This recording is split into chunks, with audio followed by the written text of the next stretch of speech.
പിൻവലിച്ചില്ലെങ്കിൽ പാർട്ടിയിൽ നിന്ന് പുറത്തായിരിക്കും, അത്ര തന്നെ. പിൻവലിക്കാൻ 5 മണി വരെ കാത്തിരിക്കും, ഇല്ലെങ്കിൽ പാർട്ടിയിൽ ഉണ്ടാവില്ല, അത്രേ ഉള്ളൂ. We are ready, we are ready എന്നല്ലേ പറയുന്നത്. ഞാൻ 15 ദിവസം മുമ്പേ ഞാൻ വക്കീൽ നോട്ടീസ് അയച്ചു കഴിഞ്ഞു. ഇനി ആദ്യഘട്ടത്തിൽ ഞാൻ പറഞ്ഞതുപോലെയാണ്, കേരളത്തിൽ UDF അനുകൂല തരംഗം ആഞ്ഞടിക്കുകയാണ്. മഹാഭൂരിപക്ഷം നേടി UDF വിജയം നേടും. കേരളത്തിൽ 100-ലധികം സീറ്റുകളുമായി UDF അധികാരത്തിൽ വരും. ഇതാണ് നമ്മൾ കേരളത്തിൽ എല്ലായിടത്തും എല്ലാ ജില്ലകളിലും പോയി കഴിഞ്ഞപ്പോൾ എനിക്ക് മനസ്സിലായിട്ടുള്ള കാര്യം. ജനങ്ങളുടെ വികാരം പോസിറ്റീവാണ്. ഒരു ചേഞ്ച് വേണമെന്നുള്ളത് ജനങ്ങളെല്ലാം ഒറ്റക്കെട്ടായി പറയുകയാണ്.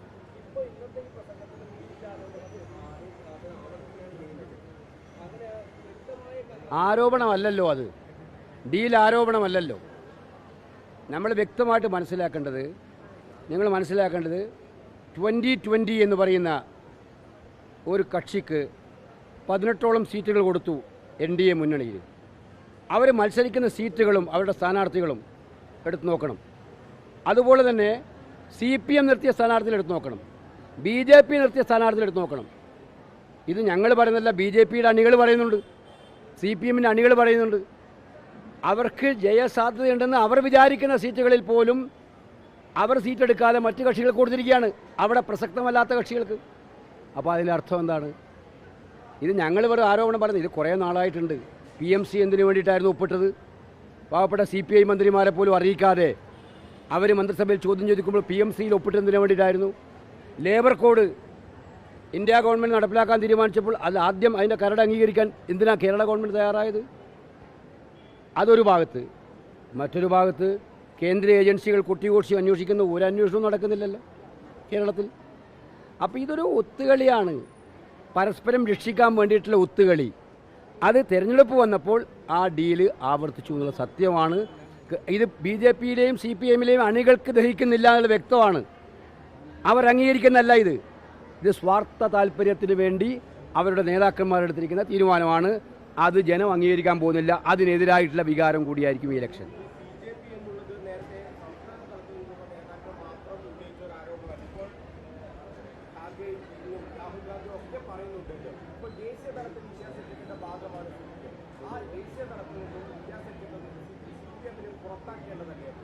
അപ്പോൾ അത്തരം കാര്യങ്ങൾ ഞങ്ങൾ ഇന്ത്യ സഖ്യവും ഇതുമായിട്ട് കൂട്ടിക്കുഴക്കേണ്ട കാര്യമില്ല.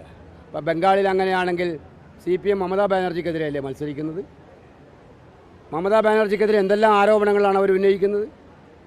അപ്പോൾ അതുകൊണ്ട് കാര്യമില്ല. ഇതിനകത്ത് ദേശീയ തലത്തിൽ കേരളത്തിലെ കമ്മ്യൂണിസ്റ്റ് പാർട്ടിയെക്കുറിച്ചാണ് ഞങ്ങൾ പറയുന്നത്. ഇത് കേരളത്തിലെ രണ്ടുപേരെ പറയാണ്, ഒരു സംശയമില്ല. കേരളത്തിലെ CPM പിണറായി വിജയൻ്റെ അധീനതയിലാണ്. അതല്ലേ TK ഗോവിന്ദനും അതല്ലേ കുഞ്ഞികൃഷ്ണനും അതല്ലേ സുധാകരനും പറഞ്ഞുകൊണ്ടിരിക്കുന്നത്.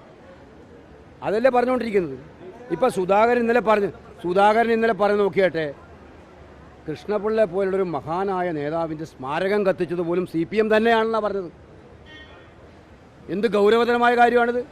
P. കൃഷ്ണപിള്ള ഗുരുതുലനായി കമ്മ്യൂണിസ്റ്റുകാരൻ കാണുന്ന അദ്ദേഹത്തിൻ്റെ പേരിലുള്ള സ്മാരകം, ആ സ്മാരകം കത്തിച്ചത് CPMകാർ തന്നെയാണെന്നാണ് പറയുന്നത്. പോലെ കേരളത്തിലെയും കേന്ദ്രത്തിലെയും CPMകൾ രണ്ടും രണ്ടാണ് എങ്കിൽ സ്വാഭാവികമായി അവിടെ ജനറൽ സെക്രട്ടറി MA ബേബി ഇവിടെ തെരഞ്ഞെടുപ്പ് പ്രചാരണത്തിന് മാറി നിൽക്കേണ്ടതല്ല. അത് അദ്ദേഹമാണ് തീരുമാനിക്കേണ്ടത്. അദ്ദേഹമാണ് ഇത്തരം ഒരു ഡീലിന് കൂട്ടുനിൽക്കാൻ എങ്ങനെ അദ്ദേഹത്തിന് പറ്റുമെന്ന് എനിക്കറിയില്ല. അത് അദ്ദേഹമാണ്.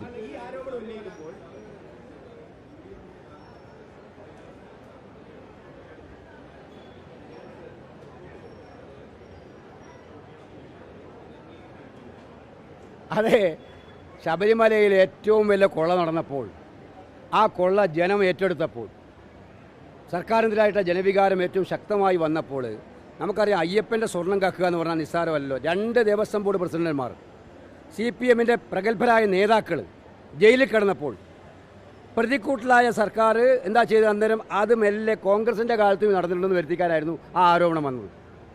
അതിപ്പോൾ തെളിഞ്ഞില്ലേ? ഇവർ ചെയ്ത കള്ളത്തനം മറച്ചു പിടിക്കാമെന്ന് വിചാരിച്ചിട്ടാണ് പൊള്ളയായ ആരോപണം ഞങ്ങൾക്കെതിരെ ഉന്നയിക്കാൻ ശ്രമിച്ചത്. അത് ശരിയല്ല എന്ന് ഇപ്പോൾ വ്യക്തമായി കഴിഞ്ഞില്ലേ? അപ്പോൾ കൃത്യമാണ്, അമ്പലക്കൊള്ള എന്ന് പറയുന്നത് CPMന് അവകാശപ്പെടാൻ പറ്റുന്ന ഒരു കാര്യം മാത്രമാണ്. അവർ നടത്തിയിരിക്കുന്ന കൊള്ളയാണ് ശബരിമലയിൽ നടന്നത്. ജനം അത് മറന്നിട്ടില്ല. ആ കൊള്ള നടത്തിയവരെ രക്ഷിക്കാൻ വേണ്ടിയിട്ടാണ് സർക്കാർ ശ്രമിച്ചത്. ഇപ്പോഴും ശ്രമിച്ചുകൊണ്ടിരിക്കുന്നത് അവരെ രക്ഷിക്കാൻ വേണ്ടിയിട്ടാണ്. അതൊക്കെ നിയമപരമായി നേരിട്ടുണ്ട്. നോട്ടീസ് പോയിട്ടുണ്ട്. അല്ല, അവരന്വേഷിക്കോട്ടെ. ഞാൻ എന്തായാലും നിയമപരമായ നടപടി സ്വീകരിച്ചിട്ടുണ്ട് അതിന്. മാത്രമല്ല, ഇത്തരം കാര്യങ്ങളിൽ എന്നെ അറിയുന്ന എല്ലാവർക്കും അറിയാം. പിണറായി വിജയൻ്റെ പോലീസ് അന്വേഷിക്കട്ടെ. അദ്ദേഹത്തിന് പരാതി കിട്ടിയിട്ടുണ്ടെങ്കിൽ ഞാൻ ഉന്നയിച്ചതല്ല. ബാർ കൊടുത്തിട്ട് 200 ബാറുകൾ അനുവദിച്ചു കേരളത്തിൽ. ടൂറിസം വകുപ്പ്, നിങ്ങൾ ആരും അത് വാർത്ത പോലും ആക്കുന്നില്ല. എനിക്ക് അനുഭവം തോന്നുകയാണ്. 200 ബാറുകൾക്ക് ക്ലാസിഫിക്കേഷൻ സർട്ടിഫിക്കറ്റ് ഇല്ലാതെ ലൈസൻസ് പുതുക്കിക്കൊടുത്തു ഈ സർക്കാർ. എപ്പോൾ? ഈ കഴിഞ്ഞ ഒരു മാസത്തിൽ കോടികളാണ് ഒഴുകിയിരിക്കുന്നത് അതിനകത്ത്. മുഖ്യമന്ത്രി അതിന് മറുപടി പറയാം. ആ മുഖ്യമന്ത്രി, ഞാൻ കഴിഞ്ഞ 4 ദിവസം മുമ്പ് ഇത് ആവർത്തിച്ചു, മുഖ്യമന്ത്രി അതിന് മറുപടി പറയുന്നില്ല. ഞങ്ങൾക്കെതിരെ എന്ത് വേണമെങ്കിലും എൻ്റെ ഭരണം ഇവരുടെ കയ്യിലായിരുന്നോ? പോലീസ് ഇവരുടെ കയ്യിലായിരുന്നു. മുകളിൽ മോഡി ഉണ്ട്, CBI ഉണ്ട്, ED ഉണ്ട്. എന്താ അന്വേഷിക്കാത്തത്? മാത്രമല്ല, ഞങ്ങൾ ഇത്തരം വന്നപ്പോൾ നിയമപരമായിട്ട് അതിനെതിരെ കേസ് കൊടുത്തിരിക്കുക ഞങ്ങൾ. അല്ല, അതാ ഞാൻ പറഞ്ഞത്. അതിനെതിരെ അവരെന്ത് ചെയ്യും? ഇതൊക്കെ ഇലക്ഷൻ കാലത്ത് ഒരു ആരോപണം CPM-നെതിരെ വരുമ്പോൾ, നേരത്തെ സ്വർണ്ണക്കേസിൽ പറഞ്ഞതുപോലെയാണ്, അങ്ങനെ വരുമ്പോൾ അത് മറച്ചു പിടിക്കാനുള്ള ആരോപണം. ഇതൊന്നും കണ്ട് അവർക്ക് ഇതാക്കേണ്ടത്. അല്ല, കോൺഗ്രസിലൊന്നുമില്ല. കോൺഗ്രസിലൊന്നുമില്ല. വ്യക്തമായിട്ട് പറഞ്ഞിരിക്കുകയാണ്. നിങ്ങൾക്ക് വിഷയം മാറ്റിയെടുക്കണം താല്പര്യം ഉണ്ടാവും. എനിക്കറിയാം. കേരളത്തിലെ ഇലക്ഷൻ്റെ വിഷയം ഒന്ന് മാറ്റിയിട്ട് എടോ, അതിനല്ലേ ഞാൻ പറഞ്ഞത് ഞങ്ങൾ നിയമപരമായി നേരിട്ടെന്ന് പറഞ്ഞാൽ അതിനപ്പുറം വരണ്ടോ? നിയമത്തിന് മുമ്പിൽ തെളിയിക്കട്ടെ അത്. വി ആർ റെഡി എന്നല്ലേ പറയുന്നത്. ഞാൻ 15 ദിവസം മുമ്പേ ഞാൻ വക്കീൽ നോട്ടീസ് അയച്ചു കഴിഞ്ഞു. ഇനി 15 ദിവസം മുമ്പേ അയച്ചു കഴിഞ്ഞു. ജീവിതത്തിൽ പരിശുദ്ധിയോടെ നിൽക്കുന്ന പിണറായി വിജയനോട് എന്നെ ആരോപണം ഉന്നയിക്കാൻ അല്ല, അന്വേഷിക്കട്ടെന്നേ. അതെന്താ? നേരെ മറിച്ച് ഈ കോഴ ആരോപണത്തിന് മറുപടി പറ. ഇതിനകത്ത് 200 ബാർ അനുവദിച്ചാൽ മുഖ്യമന്ത്രി അടക്കം അറിഞ്ഞുകൊണ്ട് കോഴ വാങ്ങിയിട്ടുണ്ട്. മുഖ്യമന്ത്രി അടക്കം അറിഞ്ഞുകൊണ്ടാണ് കോഴ വാങ്ങിയിരിക്കുന്നത്. അതിന് മറുപടി പറ. പിന്നെ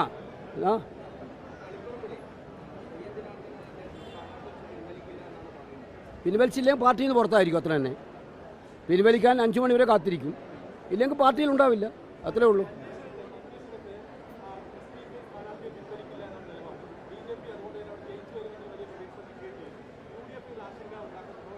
UDF അഷ്റഫ് സുഖമായിട്ട് ജയിക്കും. ഞങ്ങളുടെ MLA-മാരുടെ കൂട്ടത്തിൽ ഏറ്റവും ജനകീയനായിട്ടുള്ള MLA ആണ്. അഷ്റഫിനെ തോൽപ്പിക്കാൻ ഒരുപാട് ശ്രമങ്ങൾ നടത്തുന്നുണ്ട്. അതിൻ്റെ ഭാഗമായിട്ടുള്ള നടപടികളൊക്കെ സ്വീകരിക്കുന്നുണ്ട്. പക്ഷേ അഷ്റഫ് ജയിക്കും. അല്ല, അങ്ങനെയും കേൾക്കുന്നുണ്ട്. അങ്ങനെയല്ല, ഞങ്ങളിപ്പം അതൊന്നും ആവശ്യപ്പെടാൻ പോലില്ല.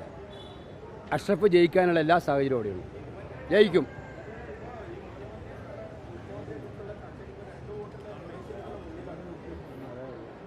നിങ്ങൾക്ക് സന്തോഷമുണ്ടോ? അതിൽ കുഴപ്പം വല്ലതും നിങ്ങൾക്ക് തോന്നുന്നുണ്ടോ? എടോ, ഇത്തിരി മനസ്സിലായില്ലേ? ഞങ്ങളെല്ലാവരും ഇന്നലെ കോഴിക്കോടുണ്ടായിരുന്നു. ഞങ്ങളുടെ നേതാക്കന്മാർ ഒരു നേതാവ് തീരുമാനിക്കുന്ന പാർട്ടിയല്ല ഇത്. ഒരു നേതാവ് മാത്രം തീരുമാനിക്കുന്ന പാർട്ടിയല്ല ഇത് മനസ്സിലായില്ലേ? നിങ്ങൾ കുറച്ച് ആളായിട്ട് പറയും. കേരളത്തിലെ കോൺഗ്രസ്സിൽ ഒരു ശബ്ദം മാത്രമേ ഉള്ളൂ. എല്ലാവരും ഒറ്റക്കെട്ടാണ്. ഞങ്ങൾ എന്തിൻ്റെയും പേരിൽ ഭിന്നതയോടെ നിൽക്കുന്നവരല്ല. ഞങ്ങളുടെ എല്ലാവരും ഒറ്റ ലക്ഷ്യമുള്ളൂ, ഈ സർക്കാരിനെ താഴെ ഇറക്കുക. അതിനു വേണ്ടിയിട്ടുള്ള ശ്രമങ്ങൾ മാത്രമായിരിക്കും ഉണ്ടാവുക. മുഖ്യമന്ത്രിയെ കുറിച്ചുള്ള ചർച്ച ഒഴിവാക്കേണ്ടതാണ്. ഒരു തർക്കവുമില്ല.